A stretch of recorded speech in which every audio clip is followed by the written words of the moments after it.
C'est pourquoi, mon frère, dans ta vie, tais-toi devant ces choses. Lorsque tu vas vers un chantier et qu'il est inachevé, ne juge pas, ne parle pas. Tu ne sais pas ce qu'il sera. Tu ne connais pas le plan de l'architecte. Et tu peux voir qu'il n'y a qu'un trou. Mais ce n'est pas un trou. C'est un immeuble de 10 étages. Et des fois, les gens que nous rencontrons sont comme des chantiers. Il n'y a qu'un trou. Et tu le regardes, tu le méprises.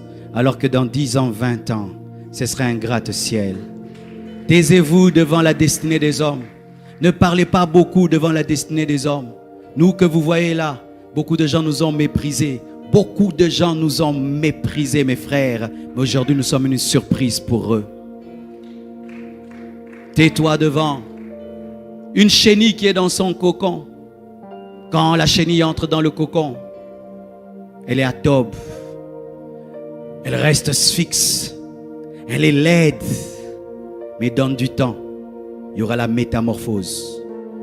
La chenille va devenir un papillon. Et certains au milieu de vous, vous êtes dans un cocon.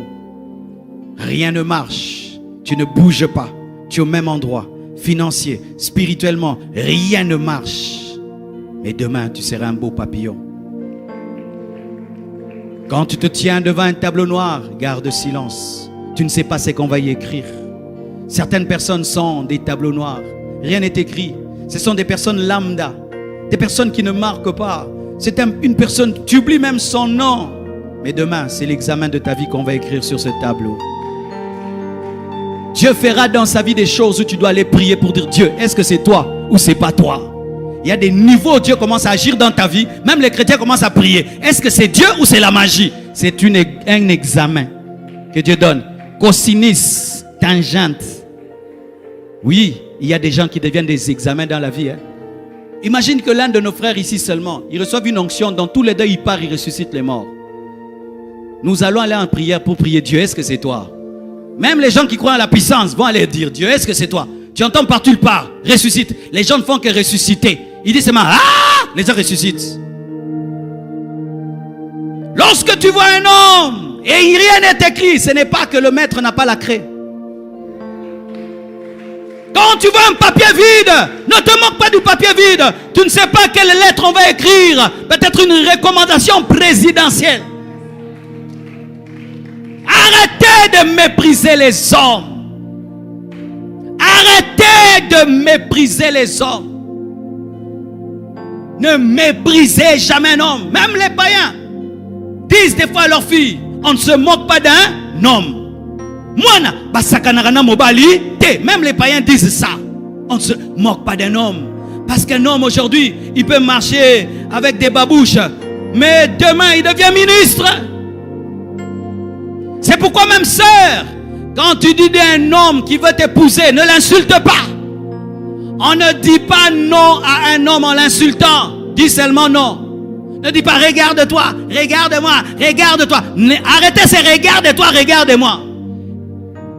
Il va te doubler un jour dans la pluie.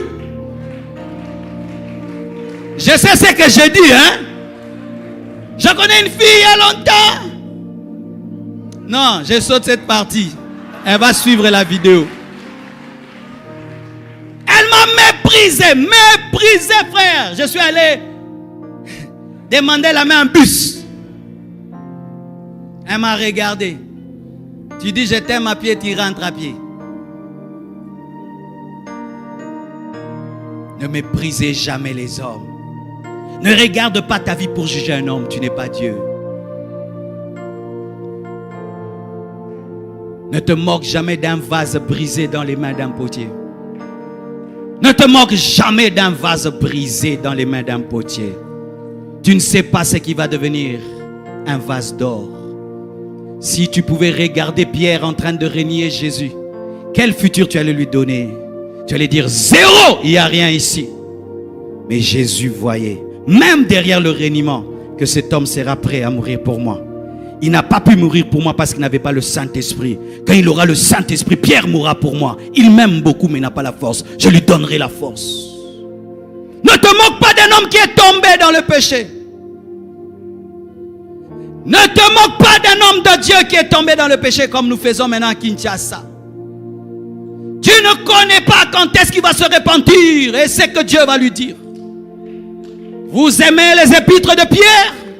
Mais Pierre a renié son maître. Il a dit qu'il ne le connaît pas. Ne te moque pas d'un frère qui traverse des moments difficiles. Tu ne connais pas son histoire avec Dieu. Ne te regarde pas pour juger un homme. Il se peut qu'il sera plus grand que toi.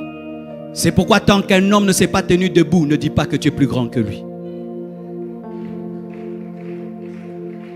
Tu peux être debout, l'autre est assis et tu penses que tu es plus grand que lui. Non, il est assis, il n'est pas debout.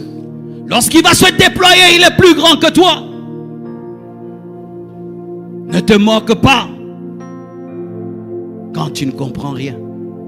Et même si tu comprends, il y aura toujours des choses que tu ne comprendras pas. Ils se sont moqués de Jephthé parce qu'il avait de mauvaises origines. Mais ce qu'ils ne savaient pas, c'était lui leur juge. C'était leur roi. Parce qu'en ce temps-là, Dieu n'établissait pas encore des rois, c'était des juges. Celui qui était le fils de la prostituée, c'est lui que Dieu avait choisi pour les sauver, les protéger, les défendre.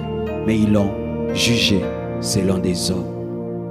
C'est pourquoi dans l'église, nous devons vivre dans le respect. Moi, j'ai appris à respecter les gens à l'église, mes frères. Ça fait 23 ans que je suis pasteur et ça fait maintenant plus de 31 ans que je suis chrétien. Je crois bien.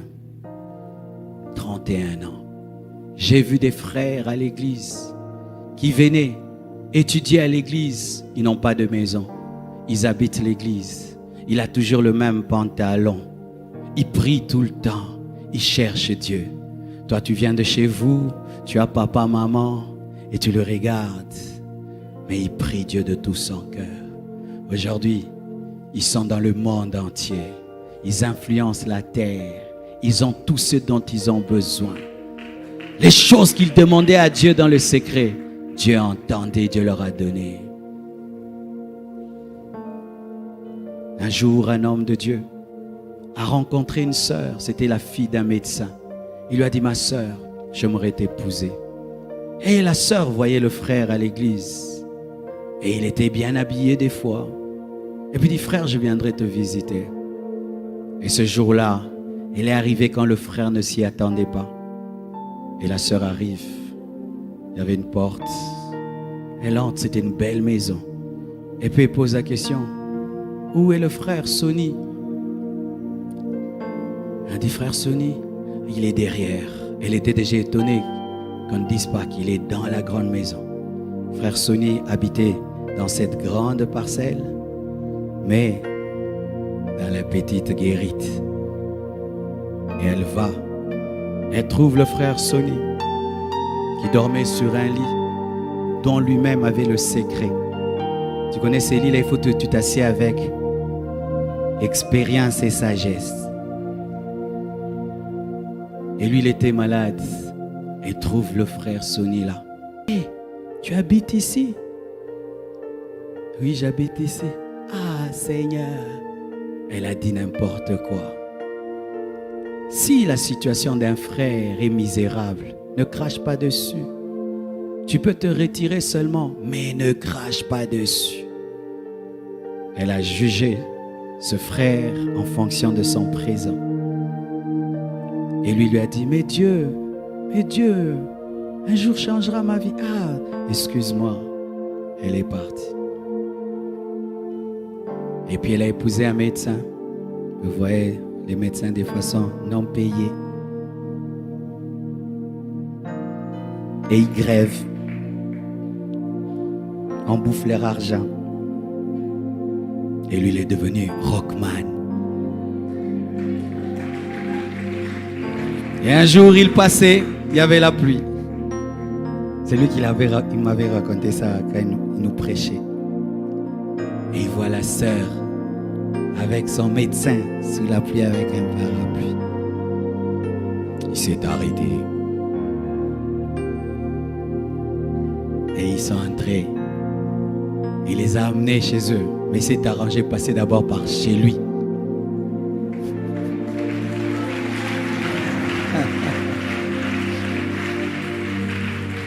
pour qu'il puisse sécher.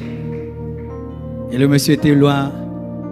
Et la fille est venue et lui a dit, je comprends le verset qui dit que tu perdras par ta faute ton propre héritage. Elle a dit ça. C'est pas que j'encourage les frères, t'as rien, tu cherches une femme.